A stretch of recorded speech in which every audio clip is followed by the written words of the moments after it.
I'm truly happy and proud that Sibenik is getting this amazing new film festival. As some of you know, I started my career right here on this stage when I was just 12 years old. I remember it like it was yesterday. Shakespeare, A Midsummer Night's Dream. It was beautiful. So many awesome memories.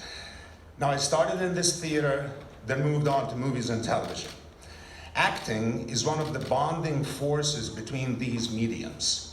All these arts are interconnected and inseparable on so many levels. And for me personally, the root cause of the shape my life took lies here in this theater and on this stage. Now this building has a huge significance for the people of my hometown. And it's somehow beautifully poetic that the Croatian International Film Fest will have its first opening right here in the special place